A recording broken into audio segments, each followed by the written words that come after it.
Kirchhoff laws. The Ohm's law is applicable when the circuit elements like resistors, capacitors, inductors and sources of EMF are connected either in parallel or in series. If they are connected in the complicated manner, in such a network, Ohm's law is not applicable. But there must be a Kirchhoff laws are applicable. ಇಲ್ಲಿ registers, capacitors ಮತ್ತು inductors, ಅದೇ ರೀತಿ sources of EMF, ಇವುಗಳಿಗೆ circuit elements ಅಂತ ಕರೀತೀವಿ. ಈ ಒಂದು circuit ಎಲಿಮೆಂಟ್ಸ್ಗಳನ್ನು ಆ ಒಂದು ಸರ್ಕ್ಯೂಟ್ ಅಲ್ಲಿ ಐದರ್ ಸೀರೀಸ್ ಅಥವಾ ಪ್ಯಾರಲ್ ಕನೆಕ್ಟ್ ಮಾಡಿದ್ರೆ ಅಲ್ಲಿ ಓಮ್ಸ್ ಲಾ ಅಪ್ಲೈ ಆಗತ್ತೆ. ಆದ್ರೆ ಅದೇ ಸರ್ಕ್ಯೂಟ್ ಎಲಿಮೆಂಟ್ಸ್ಗಳನ್ನು ಕಾಂಪ್ಲಿಕೇಟೆಡ್ ಮ್ಯಾನರ್ ಆಗಿ ರ್ಯಾಂಡಮ್ ಆಗಿ ಅಡ್ಡಾದಿಡ್ಡಿ ಎತ್ತ ಬೇಕತ್ತ ಕನೆಕ್ಟ್ ಮಾಡಿದ್ರೆ ಈ ರೀತಿ, ಆಗ ಅಂತ ಒಂದು ನೆಟ್ವರ್ಕ್ ಅಲ್ಲಿ ಓಮ್ಸ್ ಲಾ ಅಪ್ಲೈ ಆಗಲ್ಲ.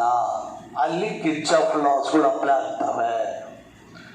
ಐದರ್ ಅದು AC ನೆಟ್ವರ್ಕ್ ಇರ್ಬೋದು ಅಥವಾ DC ಇರ್ಬೋದು. AC ಅಥವಾ DC ಸರ್ಕ್ಯೂಟ್ಸ್ಗಳಲ್ಲಿ, ಎರಡೂ ಸರ್ಕ್ಯೂಟ್ಸ್ಗಳಲ್ಲಿ ಕಿರ್ಚಾಫ್ ಲಾಸ್ ಆರ್ ಅಪ್ಲಿಕೇಬಲ್. ಹಾಗಾದ್ರೆ ಇಲ್ಲಿ ಎಲೆಕ್ಟ್ರಿಕಲ್ ನೆಟ್ವರ್ಕ್ ಅಂದ್ರೆ ಏನು? The circuit in which elements like registers, inductors, capacitors and sources of EMF are connected in complicated manner or connected randomly is called electrical network. ಯಾವೊಂದು circuit ಅಲ್ಲಿ elements ಆಗಿರ್ತಕ್ಕಂಥ ರೆಜಿಸ್ಟರ್ಸು, ಕೆಪಾಸಿಟರ್ಸು, ಇಂಡಕ್ಟರ್ಸು ಮತ್ತು sources of EMF ಅನ್ನ ಈ ರೀತಿ complicated manner ಅಲ್ಲಿ ಅಥವಾ random ಆಗಿ ಕನೆಕ್ಟ್ ಮಾಡಿದ್ರೆ ಅದಕ್ಕೆ ನಾವು ಎಲೆಕ್ಟ್ರಿಕಲ್ ನೆಟ್ವರ್ಕ್ ಅಂತ ಕರಿತೀವಿ.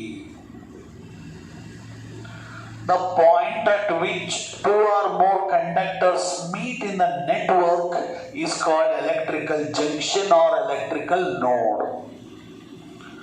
ಆ ಒಂದು ನೆಟ್ವರ್ಕ್ನ ಯಾವೊಂದು ಪಾಯಿಂಟ್ ಅಲ್ಲಿ ಎರಡು ಅಥವಾ ಎರಡಕ್ಕಿಂತ ಹೆಚ್ಚಾಗಿರ್ತಕ್ಕಂಥ ಕಂಡಕ್ಟರ್ಸ್ಗಳು ಒಂದೇ ಪಾಯಿಂಟ್ ಅಲ್ಲಿ ಮೀಟ್ ಆದ್ರೆ ಅದನ್ನು ನಾವು ಎಲೆಕ್ಟ್ರಿಕಲ್ ನೋಡ್ ಅಥವಾ ಎಲೆಕ್ಟ್ರಿಕಲ್ ಜಂಕ್ಷನ್ ಅಂತ ಕರಿತೀವಿ. ಎ ಪಾಯಿಂಟ್ ಅಲ್ಲಿ 4 ಕಂಡಕ್ಟರ್ಸ್ಗಳು ಒಂದೇ ಪಾಯಿಂಟ್ ಅಲ್ಲಿ ಬಂದಿದ್ದಾವೆ, ಬಿ ಪಾಯಿಂಟ್ ಅಲ್ಲಿ 3 ಕಂಡಕ್ಟರ್ಸು, ಸಿ ಪಾಯಿಂಟ್ ಅಲ್ಲಿ 4 ಕಂಡಕ್ಟರ್ಸು, ಡಿ ಪಾಯಿಂಟ್ ಅಲ್ಲಿ 3 ಕಂಡಕ್ಟರ್ಸ್ಗಳು ಬಂದು ಒಂದೇ ಪಾಯಿಂಟ್ ಅಲ್ಲಿ ಕನೆಕ್ಟ್ ಆಗಿದ್ದಾವೆ, ಮೀಟ್ ಆಗಿದ್ದಾವೆ ಈ ಒಂದು ನೆಟ್ವರ್ಕ್ ಅಲ್ಲಿ. ಹಾಗಾಗಿ A, B, C, D ಅಂತಕ್ಕಂಥವು ಏನಾಗ್ತವೆ? ಎಲೆಕ್ಟ್ರಿಕಲ್ ನೋಡ್ ಅಥವಾ ಎಲೆಕ್ಟ್ರಿಕಲ್ ಜಂಕ್ಷನ್.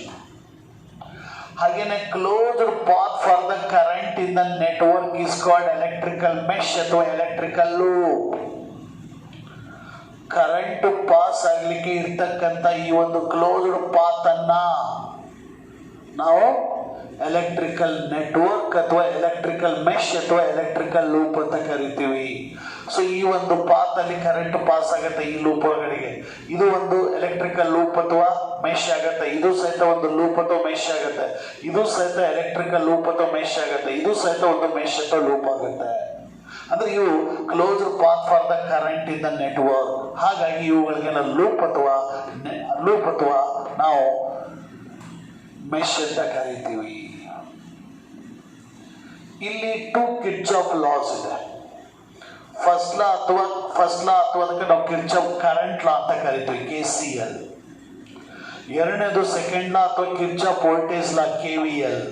KCL ಅಂದ್ರೆ ಕಿರ್ಚಾಫ್ ಕರೆಂಟ್ ಲಾ, KVL ಅಂದ್ರೆ Kirchhoff voltage law. So this Kirchhoff current law is applicable only at the junction of the network. So it is also called junction rule or nothing but the node rule. ಈ ಒಂದು Kirchhoff current ಲಾ ಇತ್ತಲ್ಲ, ಆ ಒಂದು electrical network ನ junction ಅಲ್ಲಿ ಅಥವಾ ನೋಡ್ ಅಲ್ಲಿ ಮಾತ್ರ ಅಪ್ಲೈ ಆಗುತ್ತೆ. ಹಾಗಾಗಿ ಇದಕ್ಕೆ ನಾವು ಜಂಕ್ಷನ್ ರೂಲ್ ಅಥವಾ ನೋಡ್ ರೂಲ್ ಅಂತ ಕರಿತೀವಿ. ಹಾಗೇನೆ Kirchhoff voltage law is applicable in the mesh of the network or in the loop of the network. So it is also called mesh rule or nothing but the loop rule. ಈ ಒಂದು Kirchhoff voltage ಲಾ ಈ electrical network ನ mesh ಅಲ್ಲಿ ಅಥವಾ electrical network ನ loop ಅಲ್ಲಿ apply ಆಗುತ್ತೆ. ಹಾಗಾಗಿ ಇದಕ್ಕೆ ನಾವು ಮೆಶ್ ರೂಲ್ ಅಥವಾ ಲೂಪ್ ರೂಲ್ ಅಂತಾನೂ ಸಹಿತ ಕರಿತೀವಿ. ಸರಿ, ಈಗ ಕಿರ್ಚಾಫ್ ಕರೆಂಟ್ ಲಾ ಸ್ಟೇಟ್ಮೆಂಟ್ ಏನು? This Kirchhoff current law states that in any electrical network, algebraic sum of the currents at the junction is zero. In any electrical network, algebraic sum of the currents at the junction is zero. ನಾವು ಯಾವುದೇ electrical network ತಗೊಂಡ್ರೆ ಆ network ನ junction ಅಲ್ಲಿ ಇರ್ತಕ್ಕಂಥ sum of the currents zero ಇರುತ್ತೆ. Simply ಆ network ನ ಯಾವುದೇ ಒಂದು ಜಂಕ್ಷನ್ ಅಲ್ಲಿ ಕರೆಂಟ್ ಇರೋದಿಲ್ಲ, ಕರೆಂಟ್ ಜೀರೋ ಇರುತ್ತೆ. ಇದು ಸ್ಟೇಟ್ಮೆಂಟ್. ಸೊ ಈ ಒಂದು ನೆಟ್ವರ್ಕ್ ನ ಒಂದು ಪಾರ್ಟ್ ತಗೊಂಡಿದೀವಿ. O is the junction. Current I1 junction ಕಡೆಗೆ ಬರ್ತಾ ಇದೆ. ಹಾಗಾಗಿ ಇಲ್ಲಿ ಸಮ್ ಸೈನ್ ಕನ್ವೆನ್ಷನ್ಸ್ ಇದೆ. ಏನ್ signs convention? The current entering the junction is taken to be positive. ಹಾಗೇನೆ current leaving the junction is taken to be negative. ಯಾವೊಂದು current junction ಕಡೆಗೆ ಹೋಗುತ್ತೋ ಅದನ್ನ ಪಾಸಿಟಿವ್ ಅಂತ ತಗೊಳ್ತೀವಿ. ಯಾವ ಕರೆಂಟ್ ಜಂಕ್ಷನ್ ಇಂದ ಹೊರಗೆ ಹೋಗುತ್ತೋ ಅದನ್ನ ನೆಗೆಟಿವ್ ಅಂತ ತಗೊಳ್ತೀವಿ. Incoming current is positive, outgoing current from the junction is negative. ಈ ರೀತಿ incoming current to the junction positive ಆಗುತ್ತೆ, outgoing current from the junction ಅನ್ನ ನೆಗೆಟಿವ್ ಅಂತ ತಗೊಳ್ತೇವೆ. ಹಾಗಾದ್ರೆ ಇಲ್ಲಿ I1 enter into the junction O, so it is taken to be positive. I2 is also enter into the junction O, it is taken to be positive. I3 leaving the junction from O, ಹಾಗಾಗಿ it is taken to be negative. I4 is also enter into the junction, is taken to be positive.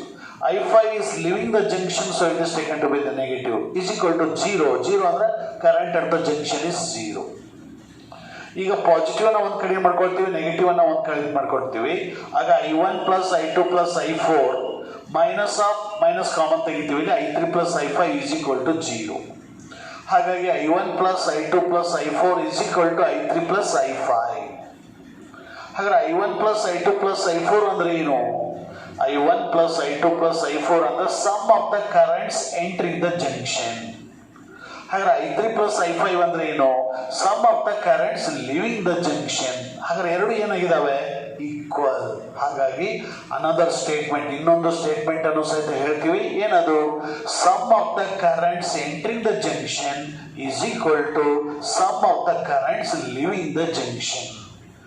Junction ಕಡೆ ಬರ್ತಕ್ಕಂಥ sum of the currents ಮತ್ತು junction ಇಂದ ಹೊರಗೆ ಹೋಗ್ತಕ್ಕಂಥ sum of the currents ಎರಡು equal ಆಗಿರ್ತವೆ. ಅಂದ್ರೆ ಜಂಕ್ಷನ್ ಕಡೆಗೆ ಎಷ್ಟು ಕರೆಂಟ್ ಬರುತ್ತೋ ಜಂಕ್ಷನ್ ಇಂದ ಕರೆಂಟ್ ಅಷ್ಟೇ ಹೊರಗೆ ಹೋಗುತ್ತೆ. ಹಾಗಾಗಿ current at the junction is 0. This is also another statement for Kirchhoff current ಲಾ.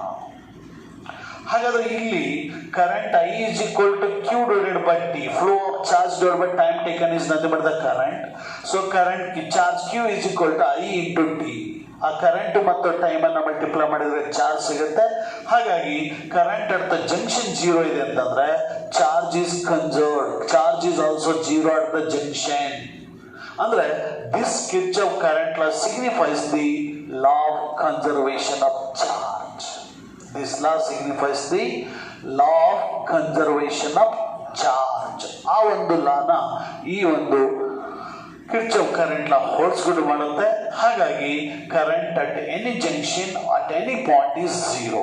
ಆ ಒಂದು ಕಂಡಕ್ಟರ್ ನ ಯಾವುದೇ ಪಾಯಿಂಟ್ಗೆ ಎಷ್ಟು ಚಾರ್ಜ್ ಎಂಟ್ರಿ ಆಗುತ್ತೋ ಅಷ್ಟೇ ಚಾರ್ಜ್ ಲೀವ್ ಆಗೋದ್ರಿಂದ ಅಲ್ಲಿನೂ ಸಹಿತ ಕರೆಂಟ್ 0 ಆಗುತ್ತೆ ಅಟ್ ದ ಜಂಕ್ಷನ್ ಅಲ್ಲಿ. ಹಾಗಾಗಿ it signifies law of conservation of charge. ಇದು ಕಿರ್ಚಾಫ್ current law.